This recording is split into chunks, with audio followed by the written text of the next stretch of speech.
Friends, मैं हूं महावीर गुर्जर।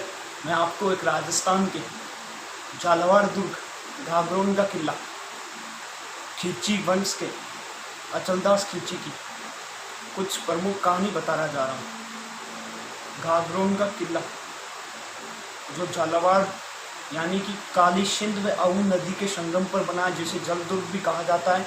वो घाघरोन का किला कुछ समय पहले यानी कि कुछ समय 1400 के समथिंग वहाँ पर खिची राजवंश का राज्य चलता था। उस समय राजवंश खिची वंश का था वहाँ। अब खिची वंश की उत्पत्ति ये हरियाणा और मध्य प्रदेश हरियाणा, उत्तर प्रदेश, मध्य प्रदेश, पंजाब, दक्षिणी राजस्थान और अनेक यानी कि अनेक राज्यों में मिलते हैं। मतलब ये खिची का मतलब जान लो, हमारे हिंदू धर्म में अभी खटीक है जो ये पशु बलि के लिए समर्थित है। आज भी हमारे देखते हैं खटीक पशु बलि के लिए हमेशा समर्थित होते हैं। यानी कि खिची वंश का संबंध खटीक वंश से है। खटीक वंश हैं जो पशु बलि से संबंधित रखते थे। अब खिची वंश के प्रतापी और अंतिम शासक अचलदास खिची की एक कहानी है। अचलदास खिची का ब्याह सबसे पहले मेवाड़ के कुंभा की बहन लाला मेवाड़ी से हुआ था। लाला मेवाड़ी और अचलदास खिची ये प्रमुख किस्सा है दोनों का हुआ। यानी कि अब जिसका भाई इतना पावरफुल है वो किस चीज़ से डरती है? किसी से नहीं डरेगी। यानी कि लाला मेवाड़ी का भाई था महाराणा कुंभा। लाला मेवाड़ी महाराणा कुंभा उनका भाई था, यानी कि बहन थी महाराणा कुंभा की लाला मेवाड़ी। अचलदास खिची का विवाह लाला मेवाड़ी से हुआ था। अब जिसका भाई इतना पावरफुल है उस किस चीज़ का डर है? और उधर हमारे अचलदास खिची महाराणा कुंभा से डरते थे। तो ये किस्सा एक रोचक कहानी है। तो उस समय मतलब अचलदास खिची उस समय अचलदास खिची को एक थ्रेट्स मतलब अचलदास खिची ने ना उस समय अब डर लगने लगे उस समय अचलदास खिची महाराणा कुंभा से। तो एक दिन राज्यसभा में बैठे थे अचलदास खिची, तो किसी व्यक्ति ने आकर कहा, आप तो मेवाड़ से विवाह कर चुके हैं, मेवाड़ के राज्य से विवाह कर चुके हैं, मतलब महाराणा कुंभा की बहन से विवाह कर चुके हैं, अब आपको विवाह की क्या जरूरत? आपको तो एक ही रानी है। तो फिर पहले क्या करते थे राजा महाराजा के 2-3 रानियों तो होती थी उस समय। तो अचलदास खिची को ये बात छुप गई, तो उन्होंने जाके मतलब छुप गई। फिर एक दिन क्या बोलते हैं, राजा के दरबार लग रहा था और राजा के प्रसिद्ध गायन चल रहा था उस समय। फिर राजा के दरबार में मारवाड़ की तरफ से 2 गायक आए थे जो उस कहानी का पात्र हैं। 2 ही पात्र हैं, एक तो लाला मेवाड़ी और ये खिची, और 2 पात्र अब आने वाले। सब तीसरा पात्र आ रहा है जो गायन आया था। एक लड़की एक लड़का आया था। वो लड़की थी रीमा चारणी, समझ लो, रीमा चारणी, जो उनको गाकर सुनाई थी। वो मारवाड़ से आए, तो उन्होंने राजा को पसंद आ गया कि इतने कंठ स्वर थे उनके, मतलब राजा खुश हो गया था। उसने गाना गाया था, उसलिए खुश हो गया था। तो राजा ने कहा कि आप पूछा, राजा ने कहा कि आप कहाँ के? उन्होंने बताया हम मारवाड़ के। कि यार मारवाड़ में इतने सुंदर लोग, इतने कंठ स्वर वाले लोग रहते हैं, तो वहाँ सुंदर कितनी। अब राजा को पता है मारवाड़ में महिलाएं सुंदर होती है। तो राजा ने क्या सुना, वो फिर उस रीमा चारणी ने क्या कहा कि राजन आपकी एक ही पत्नी है, आप दूसरा ब्याह कर लो। तब राजा ने कि हाँ जी हाँ करेंगे, फिर आपके साइड में कोई महिला हो तो हमें बताइए, रानी हो तो हमें बताइए।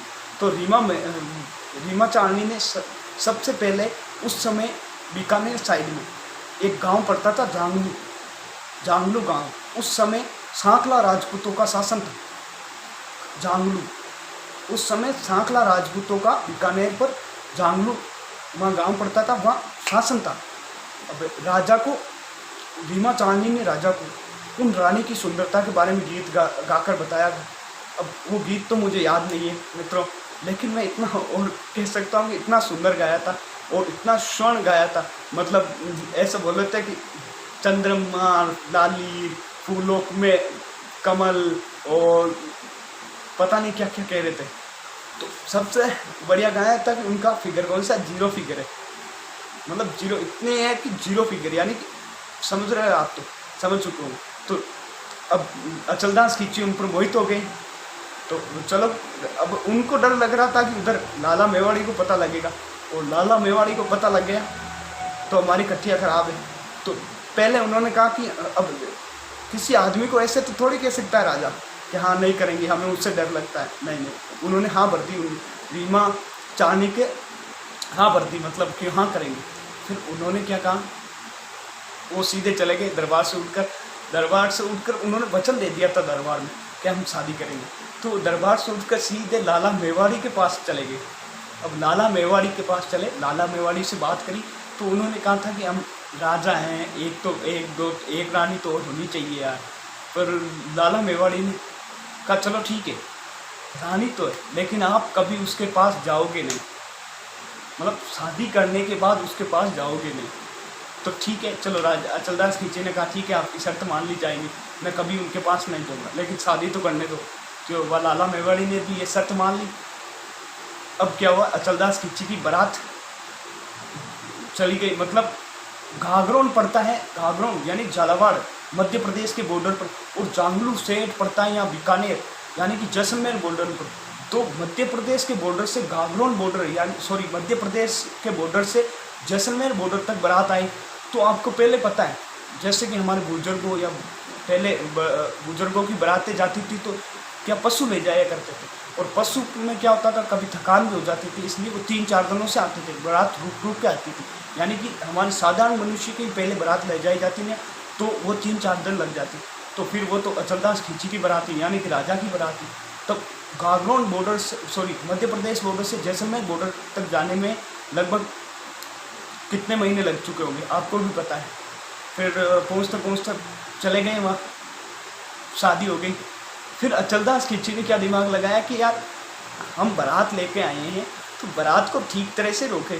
फिर उसमें क्या 1 महीना रोकना था, 1 महीना के खातिर अचलदास खींची ने 1 साल रोक लिया 1 साल गेलाम बारात रोक ली। मतलब अब देखो आप सोचो, फिर उधर से लाला मेवाड़ी साहब चिट्ठी भेज रहे कि क्या हुआ पता नहीं, बरसात में हो गया या बरसात आ गई या मौसम खराब हो गया या युद्ध में काम आ गए या तबीयत पानी बिगड़ चुकी है, जाके बैठ के आओ।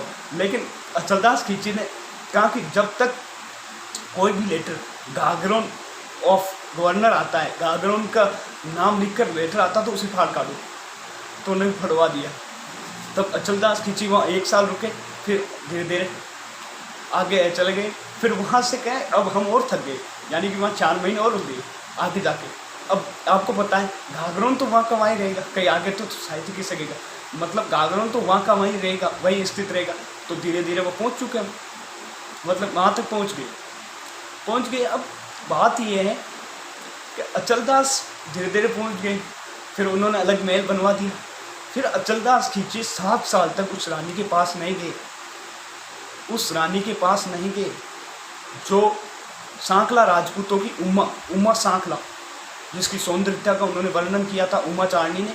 वो उमा सांकला हिमा चारणी ने उमा सांकला का वर्णन किया था। वो रानी 7 साल अकेली रही महलों में, 7 साल अचलदास खींची उनके पास नहीं गए।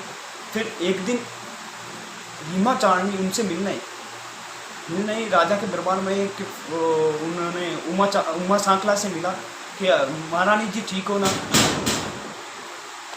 फिर हिमा चारणी ने उन्हें पूछा कैसे हो महारानी, तो ठीक है हम ठीक है। तो फिर उन्होंने बताया कि ऐसे ऐसे वो कहानी बताई उन्होंने।